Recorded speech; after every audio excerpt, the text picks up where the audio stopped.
Hai teman-teman, kembali lagi bersama aku Najwa Kamila. Hari ini kita akan berdiskusi sebentar tentang sesuatu yang mungkin setiap hari kita pakai, tapi jarang banget kita renungkan, yaitu teknologi. Jadi, aku baru saja selesai membaca sebuah jurnal yang menurutku tidak hanya menarik, tapi benar-benar membuka cara pandangku mengenai masa depan. Nah, judul jurnalnya yaitu The Future of AI, Stanley Slam Philosophical Visions of AI and Cyber Society in Cyber ya. Jurnal ini ditulis oleh Roman Zanoski dan Paweł Polak pada tahun 2021. Nah, Roman Zanoski dan Paweł Polak menulis jurnal ini karena mereka merasa perkembangan kecerdasan buatan atau AI terlalu sering dibahas dari sisi teknologi, tapi hampir tidak pernah dibahas dari sisi sosial, kemanusiaan, dan resiko masa depan. Lalu, kenapa mereka memilih novel cyberat, bukan data ilmiah biasa sebagai bahan penelitian? Ini justru menjadi poin paling unik dari jurnal ini. Roman dan Paweł memilih cyberat karena menurut mereka, cerita-cerita karya Stanley Slam sudah memprediksi masalah masyarakat teknologi jauh sebelum AI tercipta di dunia nyata.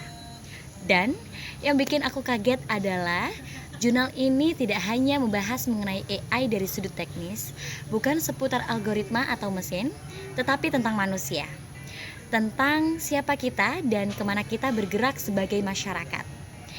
Ada satu gambaran yang nempel banget di kepala aku tentang teknologi AI yang awalnya dibuat untuk membantu manusia, tapi karena berkembang tanpa pengawasan, dia mulai membuat keputusan sendiri, keputusan yang bahkan penciptanya tidak bisa mengontrol itu.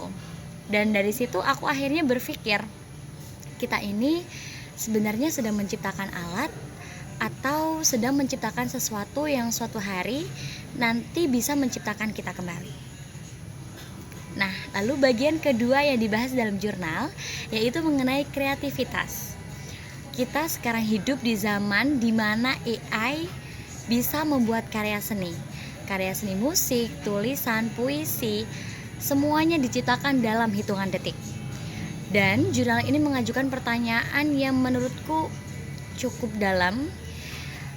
Pertanyaannya seperti ini, kalau seni diciptakan tanpa pengalaman batin, tanpa luka, tanpa bahagia, tanpa perjalanan manusia, apakah itu masih bisa disebut sebagai seni? Dan ketika aku membaca pertanyaan itu, kayak akhirnya, oh iya ya, teknologi memang bisa menerima hasil akhir, tapi dia tidak pernah benar-benar menjalani prosesnya. Karena mesin tidak pernah patah hati ketika ia menulis. Ia tidak pernah melewati malam panjang mencari baris yang tepat. Ia tidak punya kenangan yang membentuk pilihan kata. Dan itulah perbedaan mendasar antara hasil dan perjalanan. Lalu bagian yang terakhir yaitu tentang banjir informasi. Kita sekarang hidup di dunia yang serba cepat.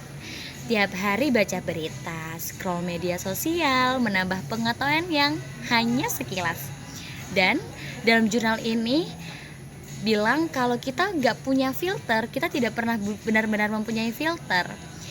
Kita cuma akan jadi kumpulan informasi, bukan kumpulan pemahaman. Dan dari situ aku sadar bahwa kalau kita tidak berhati-hati, bukan hanya waktu kita yang dicuri teknologi, tapi perhatian kita, fokus kita, dan pilihan kita. Dan dari semua jurnal itu, satu kesimpulan yang menurutku powerful sekali, yaitu masa depan digital bukan tentang siapa yang paling canggih, tapi siapa yang tetap menjadi manusia.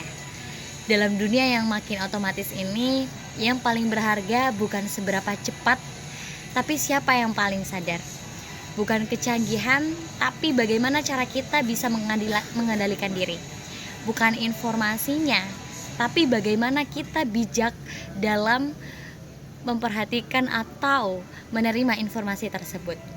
Jadi sebenarnya cyber society itu bukan ancaman, asal kita sadar apa peran kita. Teknologi itu bukanlah musuh, asalkan kita tidak menyerahkan seluruh kendali hidup kepadanya. Jadi setelah baca jurnalnya, aku belajar bahwa masa depan bukan ditentukan oleh AI, masa depan itu ditentukan oleh bagaimana kita memperlakukan AI sebagai alat, bukan penentu hidup. Mungkin itu saja, terima kasih sudah menemani aku merenung hari ini. Semoga setelah ini kita semua bisa hidup berdampingan dengan teknologi tanpa kehilangan diri kita sendiri. Sampai jumpa di episode selanjutnya.